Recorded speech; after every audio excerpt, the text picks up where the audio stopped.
అన్న నమస్తే అన్న. మరి ఈ రోజున సోషల్ మీడియా వేదికగా రోజా గారు చాలా రకాలుగా ట్రోల్ అవుతున్న పరిస్థితి. ఆవిడ మాట్లాడే మాటలేంటంటే, మా జగన్మోహన్ రెడ్డి మా అన్నయ్య చెప్తేనే నేను ఈ రోజున స్టాలిన్ గారికి సపోర్ట్ చేసి ప్రచారం చేయడానికి వెళ్ళా అని చెప్పి ఆవిడ మాట్లాడుతున్నారు. కానీ సోషల్ మీడియా వేదికగా నన్ను ఎన్నో రకాలుగా బాధకు గురి చేస్తున్నారని చెప్పి మాట్లాడుతున్న పరిస్థితి. అన్న ఏంటి అసలు ఎలా చూడొచ్చు అంటారు అసలు? తమిళనాడు ఎన్నికలకి మన ఎగ్జిట్ పోల్స్ ఆల్మోస్ట్ అన్ని ఎగ్జిట్ పోల్స్ డిఎంకే స్టాలిన్ గారు గెలుస్తారని వచ్చిందండి.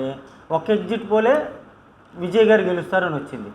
మా మాలీ గేదె ఐరన్ లెగ్ రోజా ఎప్పుడైతే డయాస్ మీద లెగ్ మోపి మైకి పట్టుకుందో ఇక స్టాలిన్ గారికి పట్టింది చీడ. ఇక ఆ చీడ పడతాం అధికారం కోల్పోయేదాకా వచ్చేసింది ఆయనకి. అది విజయ్ గారికి ప్లస్ అయ్యింది. ఇక ఇదొకటే కాదు, రోజా ఎక్కడికి వెళ్తే అక్కడ నాశనమే. రాజశేఖర రెడ్డి పార్టీలోకి వెళ్ళింది, రాజశేఖర రెడ్డి చచ్చిపోయాడు. రోజా మన జగన్ గారి దగ్గరికి వచ్చింది, జగన్ గారు జైలు పాలు అయిపోయాడు.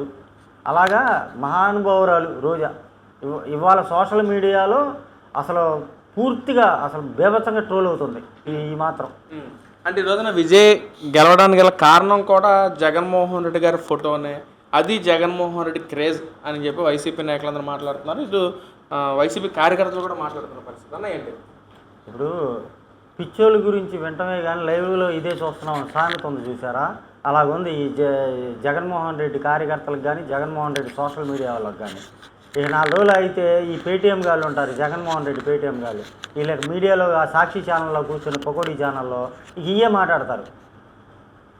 అంటే ఎందుకనన్నా ఇటు ప్రతి విషయంలో కూడా ఇటు కంపెనీస్ తీసుకురావడంలో జగన్మోహన్ రెడ్డి హస్తమే ఉంది, డెవలప్మెంట్ చేయడం కూడా జగన్మోహన్ రెడ్డి హస్తమే ఉంది. అసలు జగన్మోహన్ రెడ్డి లేకపోతే ఏమైపోద్ది అని చెప్పి మన రాష్ట్రం గురించి మాట్లాడుతూ, ఇటు మన రాష్ట్రం గురించి కాకుండా పక్క రాష్ట్రాల ఎలక్షన్స్ గురించి కూడా జగన్మోహన్ రెడ్డి క్రేజీ వల్ల గెలిచారని చెప్పి మాట్లాడటం ఎంతవరకు కరెక్ట్ అంటారు? ఏమంటే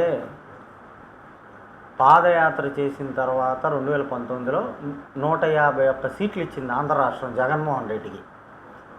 ఇప్పుడు ప్రాజెక్టులు తెచ్చినా, కంపెనీలు తెచ్చినా, పెట్టుబడులు తెచ్చినా అధికారంలో ఉన్నప్పుడే తేవాలి. ఆ ప్రతిపక్షంలో ఉన్నప్పుడు తేలేడు. ప్రజా సమస్యల మీద పోరాడాలి ఎవరైనా. 19 నుంచి 24 దాకా అధికారంలో ఉండి ముఖ్యమంత్రిగా ఇతను కట్టింది ఏంటయ్యా అంటే బందర్ రోడ్డు మీద అంబేద్కర్ గారి విగ్రహం ఉండటానికి మాత్రం 6 నెలల ముందు ఋషికొండ ప్యాలెస్. అది ఉండటానికి, ప్రజల గురించి కాదు. మిగతా అన్నీ పగలగొట్టాడు. రాజధాని నాశనం చేశాడు, ప్రజావేదిక కూల్చేశాడు. ఇక ఒకటి కాదులేండి, చెప్పుకుంటూ పోతే కొన్ని వందలు ఉన్నాయి. అట్లాంటిది ఒక్క కంపెనీ లేదు, ఉన్న కంపెనీలన్నీ వెళ్ళిపోయినాయి 2014 చంద్రబాబు గారు తెచ్చిన టైంలో. ఇప్పుడు అధికారం అలా చేయబట్టే కదా 151 నుంచి 11 సీట్లు పడేసింది వీళ్ళనే. పడేసిన తర్వాత ఇప్పుడు చంద్రబాబు గారు కూటమి ప్రభుత్వం వచ్చిన తర్వాత ఇవన్నీ నా వాళ్ళే వస్తున్నాయి అంటాడు.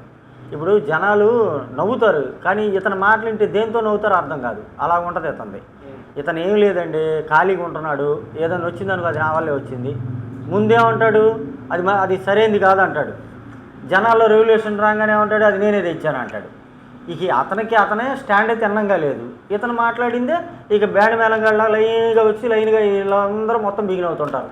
అంటే ప్రజలు మళ్ళీ నమ్ముతారన్నా ఇదైతే మొత్తం నేనే తీసుకొచ్చాను, చంద్రబాబు ఏం తీయట్లేదని చెప్పి మాట్లాడతాను మాటలు ప్రజలు ఏమైనా నమ్ముతారా? ప్రజలకు పని పాట లేదేంటండి ఇలాంటి వాళ్ళు మాటలు నమ్ముతానికి. వాళ్ళకి ఉద్యోగాలు చేసుకునే వాళ్ళు ఉద్యోగాలు చేసుకుంటారు, పనులకి వెళ్ళే వాళ్ళు పనులకి వెళ్తారు. వీడు సుదంతా ఇంటూ కూర్చుంటారు ఎవరన్నా. ఇప్పుడు రాష్ట్రం బాగుందా, వాళ్ళ జీవితాలు బాగున్నాయా, ఏ గవర్నమెంట్ ఉంటే బాగుందని చూసుకుంటారు, ఆ గవర్నమెంట్కి ఓటేసుకుంటారు వాళ్ళు. అంతేగాని 5 సంవత్సరాలు చూసి మహానుభావుని చూసే కదా 11 సీట్లు పడేసింది. మళ్ళీ ఎట్లా చేస్తారు వీడికి?